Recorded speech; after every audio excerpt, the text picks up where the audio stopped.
onto court, and they're led out by the Japanese combination. Shoji Sato leads them out.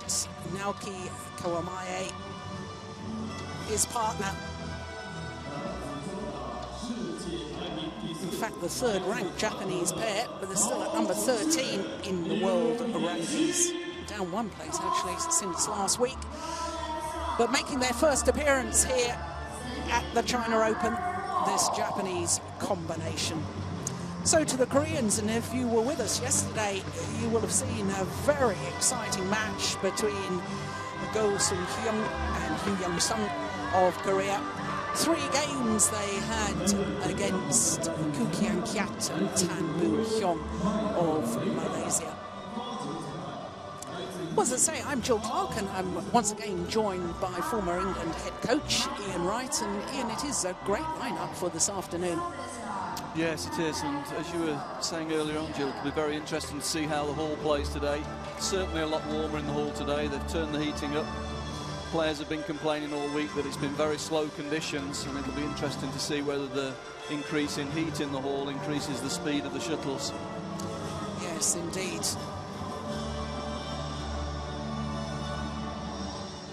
Well, it does actually raise an issue in, because, I mean, from our perspective sitting up here, I mean, I made a bit of a joke of it that I've been in my winter woolies, but literally, I mean, we've got our T-shirts on sitting here commentating now, and it has drastically probably changed the playing conditions halfway through a tournament. Well, we'll soon find out, but you would suspect that it's going to be a little bit quicker today. Yeah.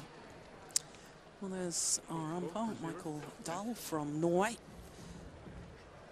The service judge will be Hakan Fosto.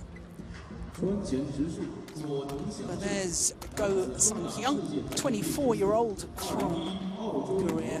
He and his partner, number 4 in the world rankings, but only 8 in the Super Series rankings, up a couple of places since last week in the Super Series ranking. And they've only played 9 tournaments so far, so this is their 10th tournament of the year, and that is the requirement nowadays for the top players to play 10 of the 12. Is that right, Ian? Yes, that's right. Great innovation by the BWF to ensure that all the top players are playing regularly around the world. Well, pretty impressive win-loss record for the year, 40 and 14, and that actually translates into 3 finals, winning 2 titles, both of them Grand Prix events, so the Swiss Grand Prix and the Chinese Taipei. And incidentally, in both of those finals, beat their teammates, the world number 2s, Jung Jae-sung and Lee Yong-dae. Of course, their biggest result probably of the year was reaching the World Championship final. Silver medalists at the World Championships, lost out to Hyun Fu Haifeng, who sadly had to withdraw from the quarterfinal yesterday. I haven't actually ascertained exactly what the problem was, but they were supposed to play against the Japanese combination, but that never materialized.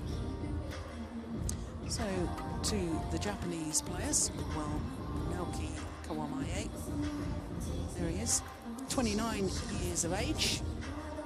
So too is his partner. Not seeded, of course, because their world ranking, as I say, down to 13 from last week, down 1 place. Super Series ranking of 13 also. But this is their 12th Super Series event of the year, so they've supported every single Super Series event. And that really is very good to see. Well, their win-loss record for the year translates into 2 finals, having won the Russian Grand Prix, also reached the final in Australia. But they were semi-finalists, the first Super Series event of the year. Lost out to the Danes Mats Conrad Pedersen and Jonas Rasmussen. That was their first ever Super Series semi-final in Malaysia. But this, the third meeting between these 2 pairs, previous 2, both of them going to the Koreans, but I have to say both of those previous meetings earlier this year, and both of them in 3 very tough games, with the Japanese combination winning the first game both times. So as I was saying earlier, those are our court officials from Norway and Sweden.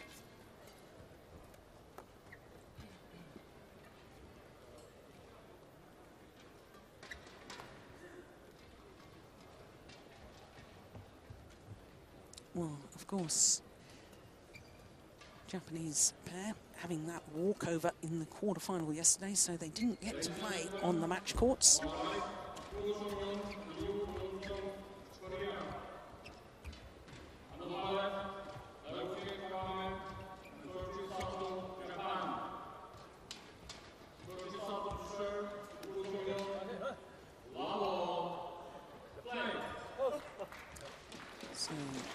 Shoji Sato of Japan getting this men's doubles semi-final underway.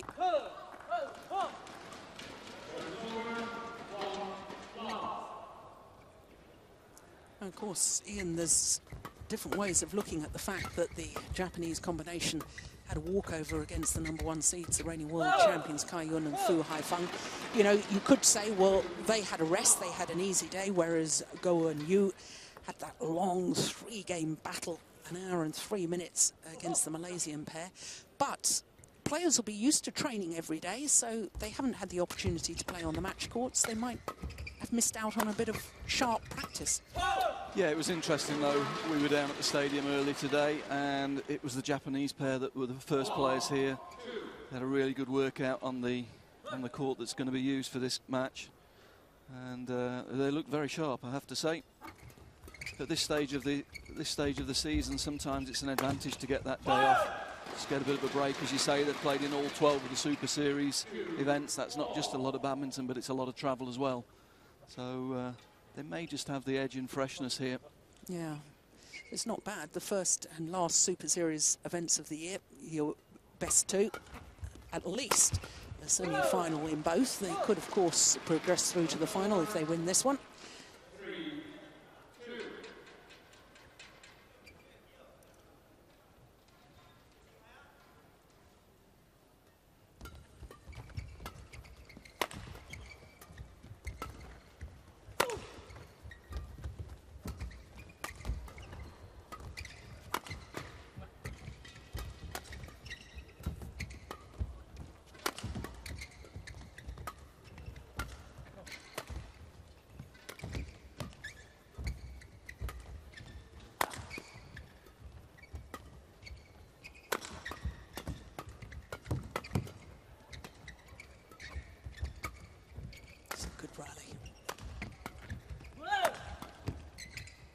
Gone wide. Now, Ian, of course, we were talking at length yesterday when Yeon Yoo were playing against the Malaysians, Kukian Kiat and Tamboon Hyung, about their physicality. They're both very big, strong athletes, and you compare that to the Japanese pair. Well, the Japanese players, 167 and 168 tall, so, I mean, there's a very noticeable contrast in the physiques of these two pairs. There is, but the Japanese pair are also play a very physical style of play, which you would expect. Sato was a world-class singles player, so he brings his singles physicality to this match. Maybe they miss a little bit of the power of their opponents, but certainly in terms of stamina and speed, they'll be able to match them. Yes, you talk about Sato being a world-class singles player. In fact, he won 15 career singles titles, but never a Super Series event. Actually retired from singles after the Beijing Olympics and formed this men's doubles partnership, but actually came back for singles for the Thomas Cup in Kuala Lumpur. He did very well as well. I seem to remember him beating Mohammed Hafiz Hashim, and that was really the deciding match, the third men's singles, with Japan beating the host Malaysia in the group section. Big surprise. Yeah, Sato was a very, very good singles player. Good match player, and he's brought that quality to this men's doubles pair, that's for sure.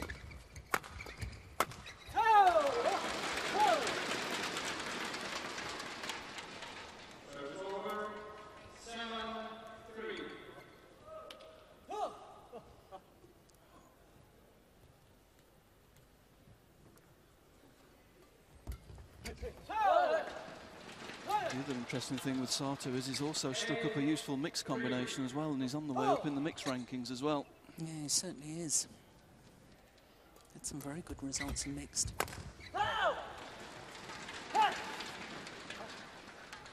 That's the event you would expect a men's singles player to be more at home with, probably, of the two doubles events. The speed around the front of the court you don't really get in the men's singles event, but in the mixed event, where it's traditionally the woman that takes the front court and it's the man relying on more agility in the rear court, normally more suitable for the ex-singles players. Yeah, his mixed doubles partner at the moment, Shizuka Matsuo, doing very well in that discipline.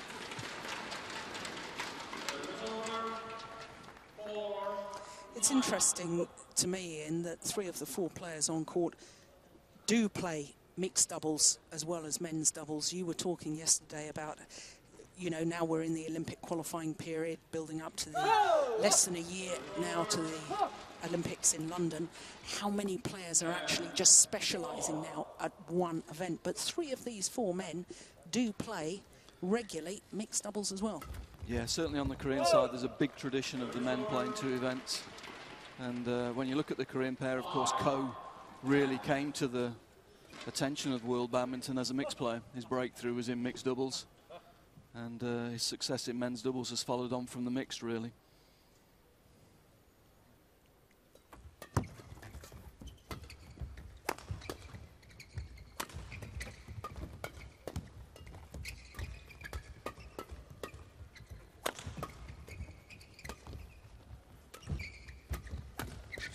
Oh, good defence.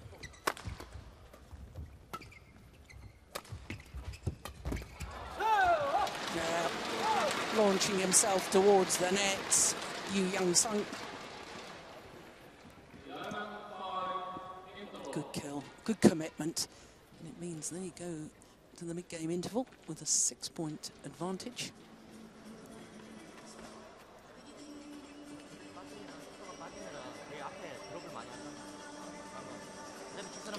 Well, for Yeon Seong Yoo and Yeon Seong.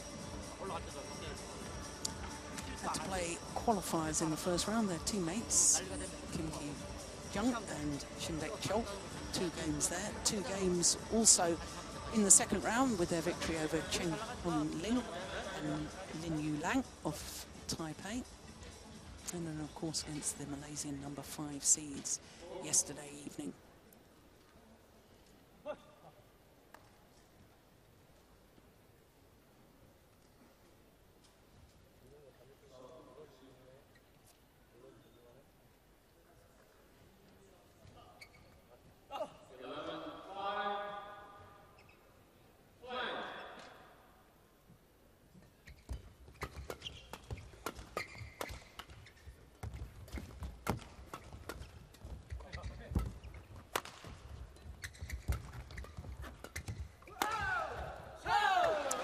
Well, following the same pattern from before the coaching, it was Japan who actually got the first chance to attack, but just lacking that penetration we were talking about, Jill. Had a couple of opportunities from the front court to win the point, couldn't convert. And eventually, when the chance came up for the Koreans, they were much more efficient from that area.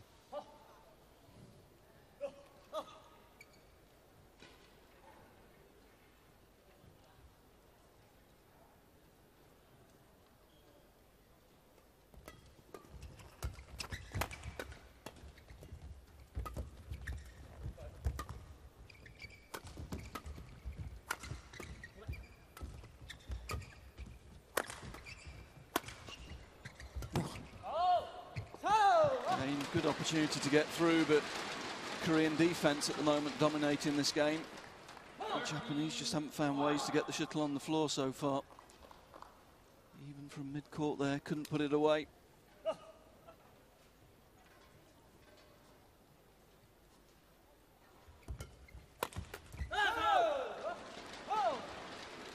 And there's the physicality coming in. Yeon Seong Yoo leaping from his base position to the round the head smash. Yeah, and as we were saying, that's a classic mix move, really, where he made his name, getting up early, intercepting the shuttle in the rear court. Oh, well, they're running away with this at the moment, a 10-point advantage.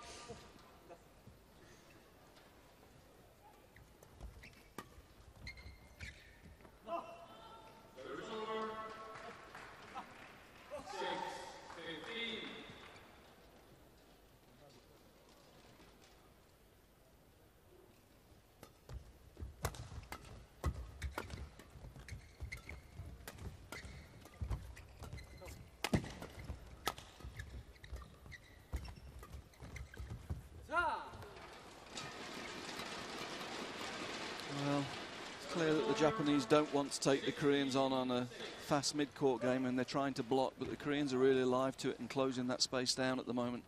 There's no real space for the block. They've got to force the Koreans off the net first before they try and use that space, create the space to put the shuttle into.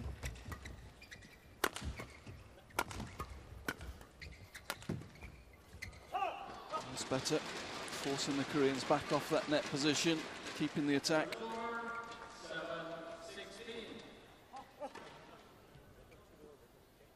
Yeah, fully committed there on that one. Managed to get through, but it's still taking 4 or 5 shots.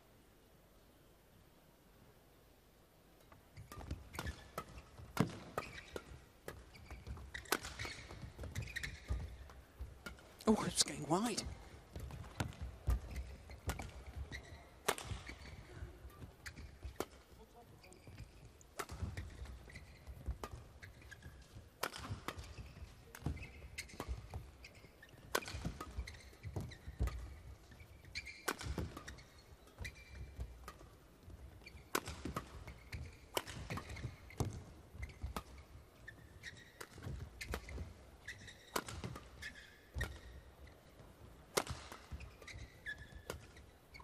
Japanese had lots of chances on attack there, couldn't get through.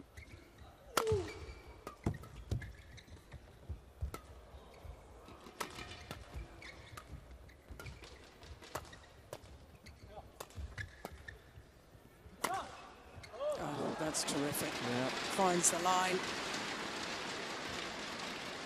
Yeah, and the start of the rally, Japan, it was all Japan attack. Just couldn't get through, lacking penetration with the attack.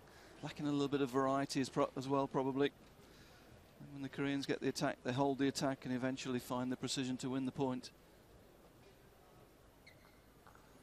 Yeah, I think the Korean coach there pointing out there's no danger from the rear court if you're not sure. Lift out to the corners and look for counter-attack.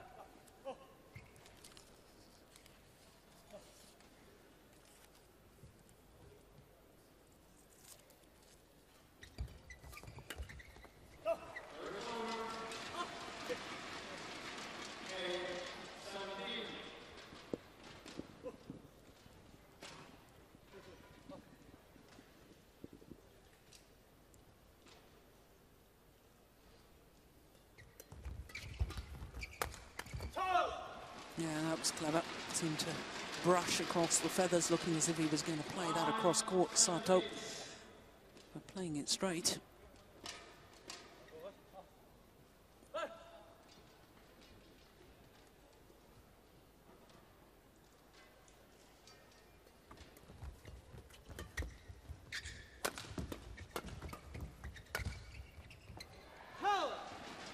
good judgment.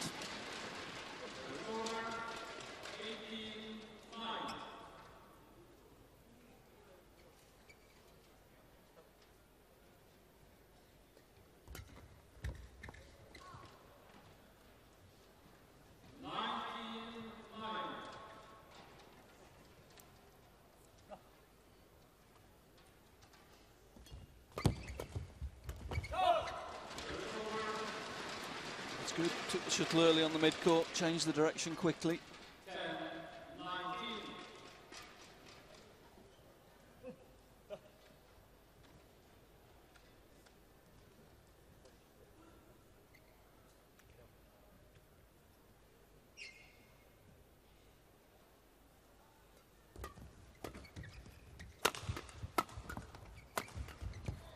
Yeah, and there's the big difference.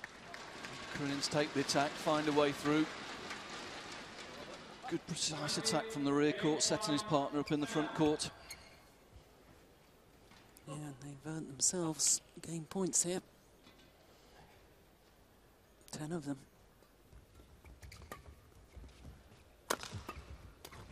Oh, that's absolutely incredible, delightful shot. Yeah, that's better. A little bit of variety, a little bit of change of tempo, change of direction, steep angle.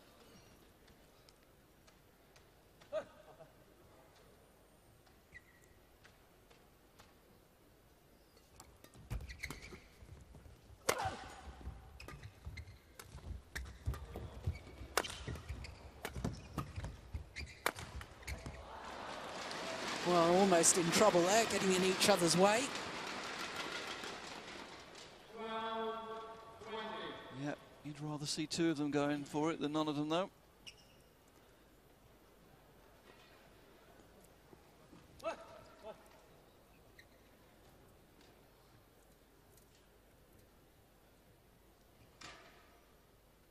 Still game points, of course, to the Koreans.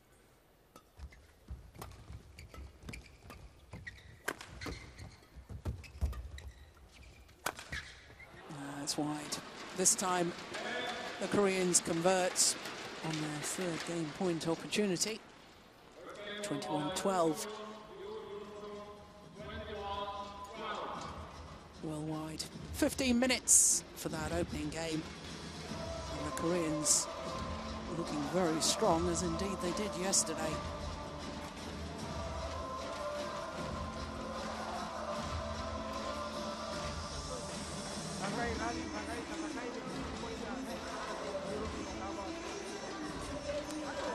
All the two Japanese coaches there. One of them a former Korean World and Olympic champion, Park Ju-bong. The other one from Indonesia.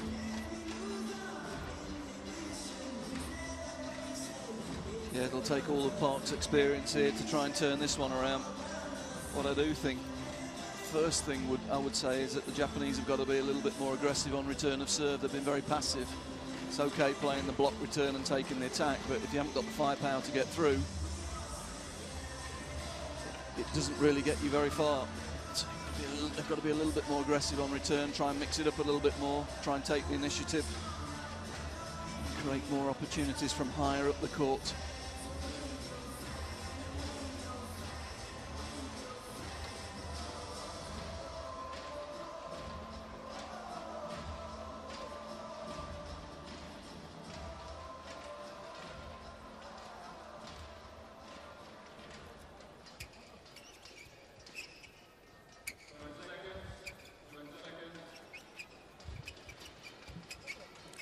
Well, it's the first time the Japanese pair, when they've played against these Korean opponents, haven't taken the opening game. And they didn't look even close to doing it, did they? No, so far there's no signs that the Hall's playing any quicker. Japanese having real problems to get through with the attack. Shuttle's slowing down quite quickly off the racket. The Koreans looking very comfortable in defence. Oh, that's better. Channel attack from the rear court, getting his partner in at the front court, and more aggressive from Sato in the front. More commitment. That's good.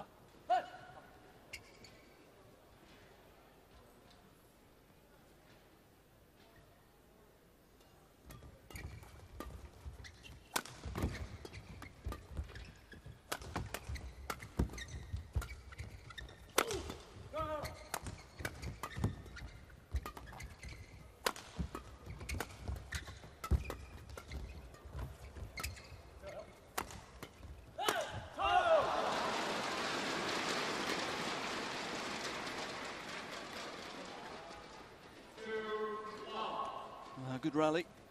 Japanese working really hard there. A little bit more variety. Change of angles, change of direction. Get the intensity a bit higher.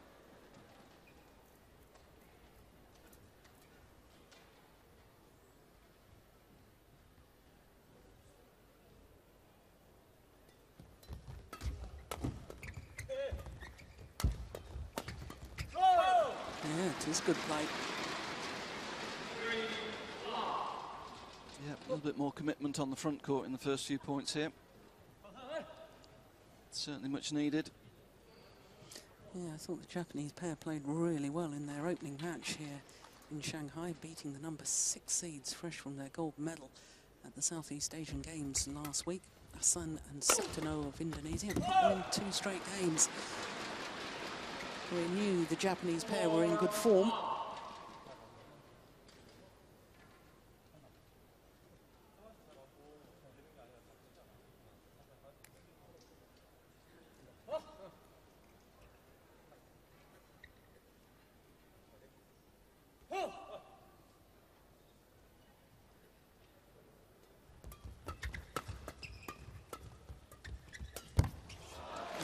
Very well taken from Sato. Yes, it's Sato that's looking to get in all the time. Certainly a lot more positive in this game. Quick onto that. As I see, their strength is speed around the court rather than power. And that was a good example of it. Got in very quickly.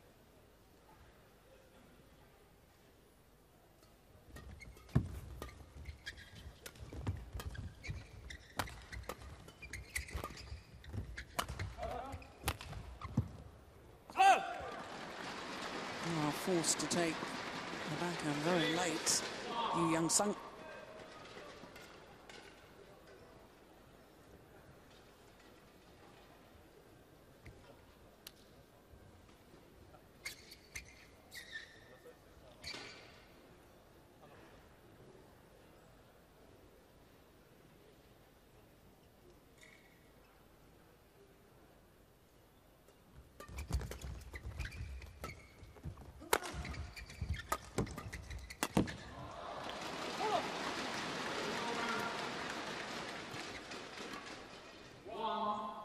Good teamwork.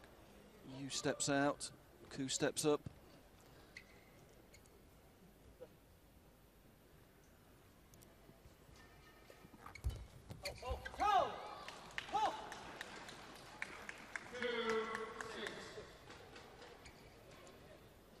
Kawamae looking to be aggressive there on the return of serve.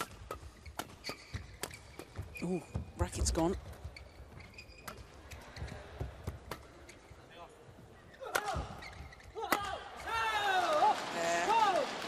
Kawamae knew that his partner's racket was broken. He's trying to play singles on the court there. He was trying to give him time to get off and change it, I think. But yeah. Sato, obviously not one of the players that looks to do that. Wanted to try and play the rally out with the broken string. They're having a few problems with Ko's serve, aren't they? He does serve very quickly. He doesn't look up before he actually serves. We saw a few examples of it last night where the Malaysians weren't ready. It's a very quick service, and they're not dealing with it very well at the moment. Scored a lot of points on Ko's serve in the first game, and this is again in the second game. A couple of quick points on his service.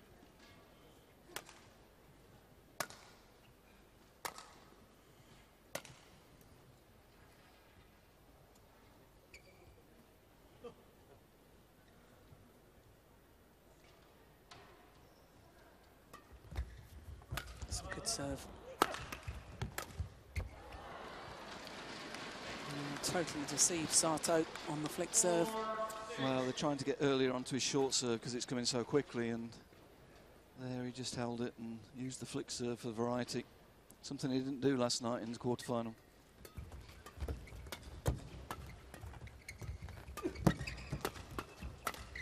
And look how high the two Koreans are on the court.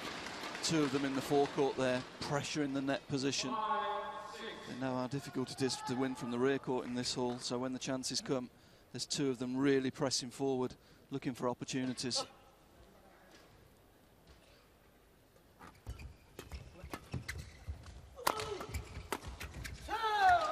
Oh, this is remarkable. 6 straight points at the beginning of the game to the Japanese pair. And there's 6 straight points in response from the Koreans.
Japanese pair do concentrate their attack more on one of the individual opponents rather than use the channel attack.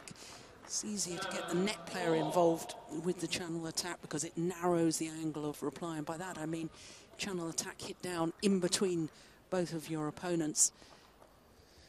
Yeah, certainly there they were lacking a little bit of variety, as you say, hitting too much onto the defence rather than looking for space or going to the centre to try and get their partner in.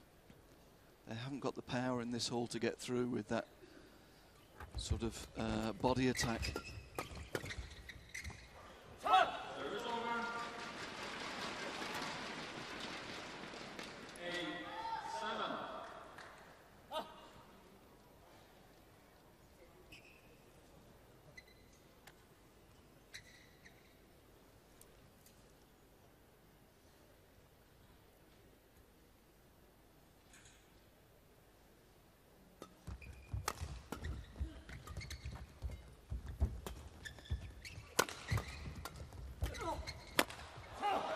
Yeah, it's a steep little angle interception.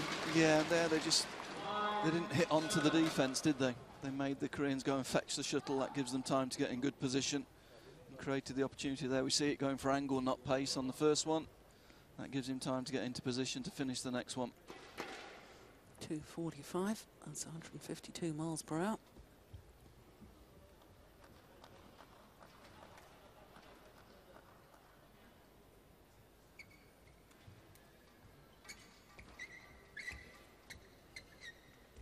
He's breathing heavily, isn't he?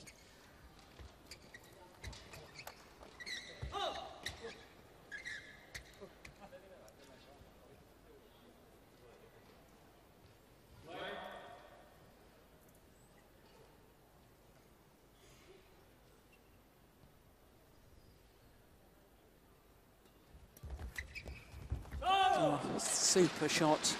Yeah, good shot, good serve. Was alive to the block return. Managed to just clip it down to the mid-court, find the space. It's good play, good doubles.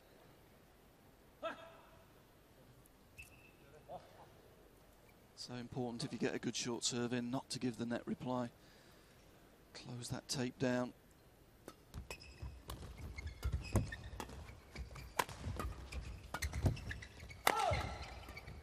And there's the difference, just a little bit more firepower from the Koreans. Forcing the Japanese into a deep defensive position and then using the space in the forecourt to finish.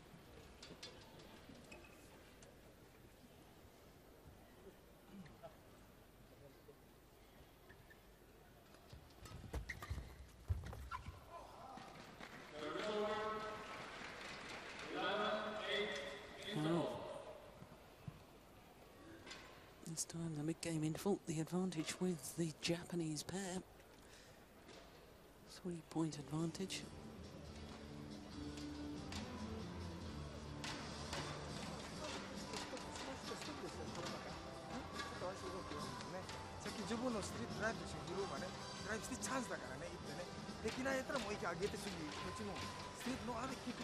One of the very famous Manaki brothers from Indonesia.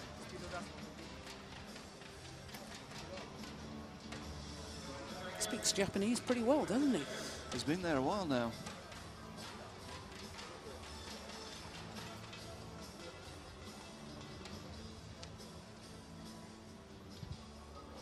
Well, as with the men's doubles we watched last night, Jill, it seems to be a little bit easier to attack from this end.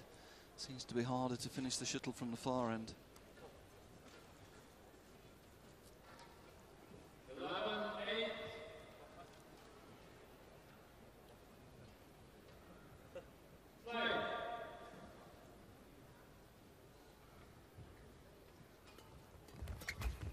Same again.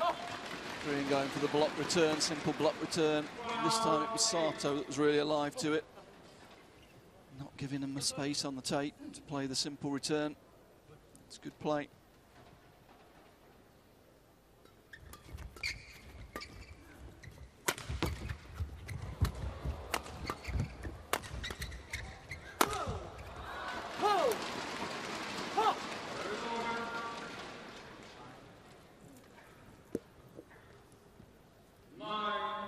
I have to say in the match so far the Koreans have been much more efficient with the attack. when they've taken it, they've been able to just create more pressure than the Japanese players do when they have the attack. But in the second game, the Japanese have been better on serve and return, competed well on the short points.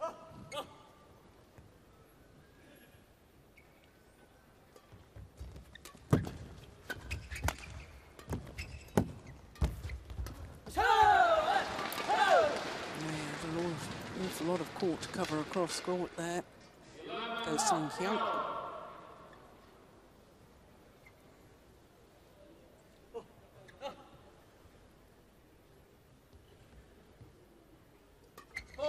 Oh, service fault called.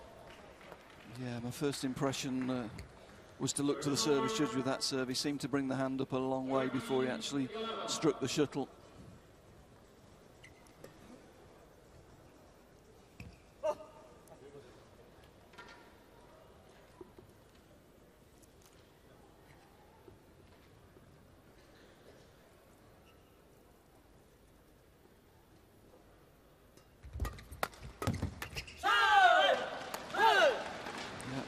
Traditional Korean point there, putting pace on from mid-court.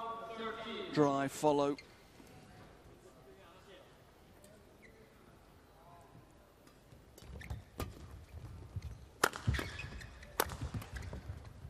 Oh, that was getting out. Yeah, that was definitely out. And paid the penalty. Again, good penetration from the Korean pairs. It's a slow haul, but they've got such power. You saw the jump there, he got up. Got the shuttle coming down steeply, and that created the opportunity for his partner on the net position. I have to say the Koreans have responded well, having been down at the mid-game interval. 4 points adrift at one stage at 8-12. They've just won 5 of the last 6 points.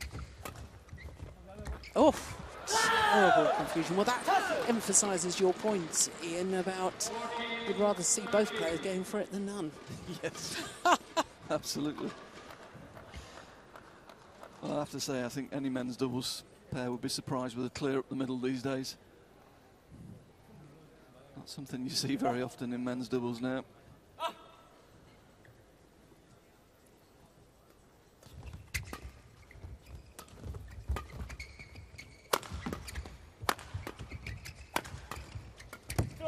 Clever.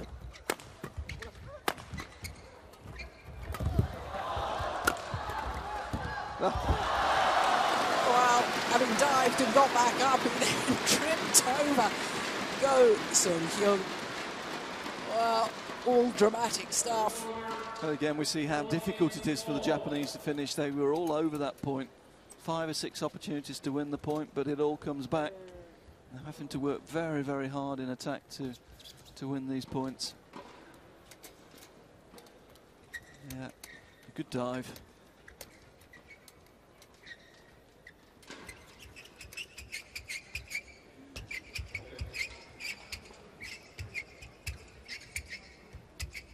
Going back to that clear up the middle, Jill, I mean, it used to be a tactic in ladies' doubles as well, but that's gone as well now. Yeah. Ladies' doubles with the new scoring system, so much more aggressive. Much better game to watch because of that. New scoring system, of course, isn't so new now. It's, well, 5 years, isn't it? Oh. Well, it is for me, unfortunately. I had more years with the old one than the new one. Yeah, old system, of course. Could only score a point when you were serving. Point per rally.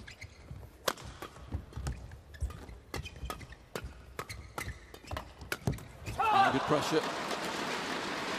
Koreans normally like those sorts of points that they felt at home, but the difference was that the Japanese that took the initiative to follow the drive in. Sato following in. That made the difference. Forced the Koreans deep. Cut their time down by taking it earlier.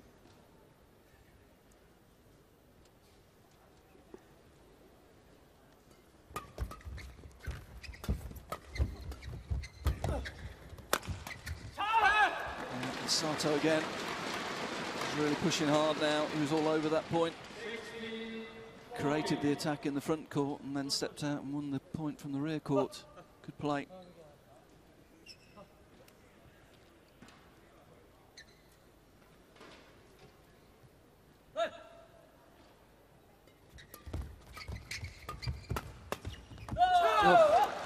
It's not a great shot from his partner there.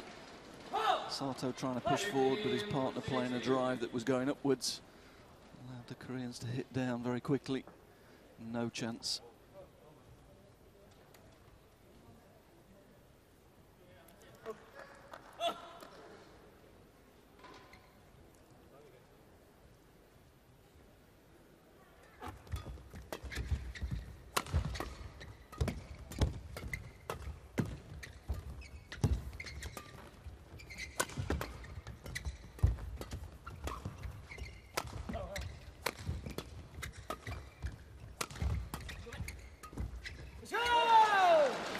Good width in defence from the Koreans, moving the rear court player across the baseline,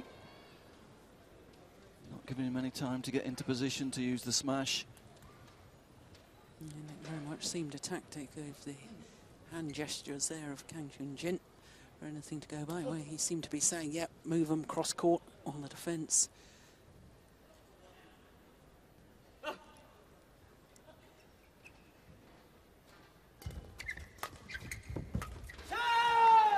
Same again, good precision into that rear court. And the shuttle flattened deep into that back corner.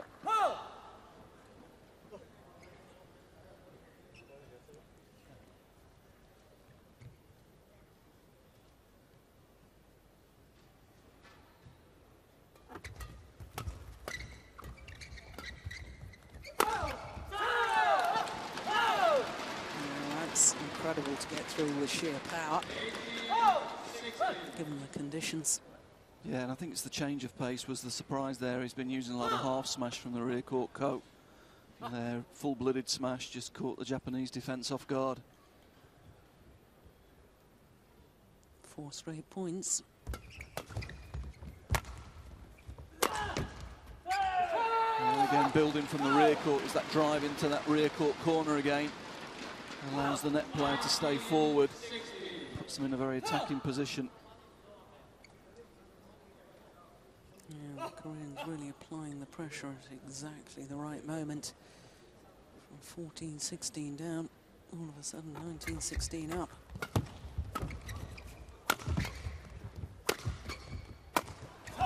Well worked. And again, Sato very alive on the front court. Showing good footwork and good agility to step out and take this shuttle. It's good play.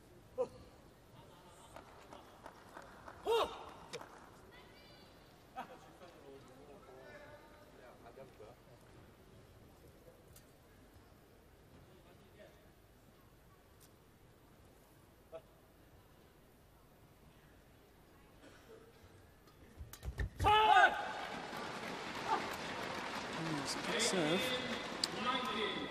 Yeah, Koo just looking around to his partner there. You rather looking around and asking whether that serve might have been short. Just 1 point the deficit.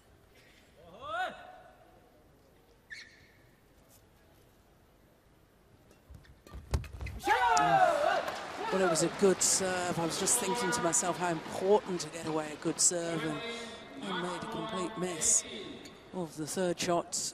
Kawamae. And that error at the net means that the Koreans have 2 match points.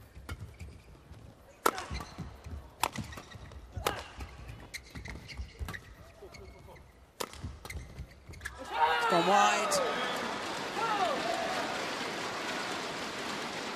And a good performance by the number 4 seeds, Yeon Seong Yoo and Yeon Seong.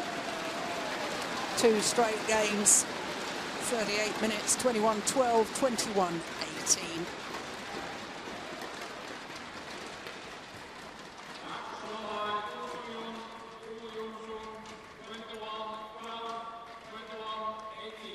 Yeah, softer smash, forcing the error. Change of pace, change of angle. They did have more variety in their play and definitely more penetration from the back of the court. And there's confirmation that they're through to their 4th final of 2011.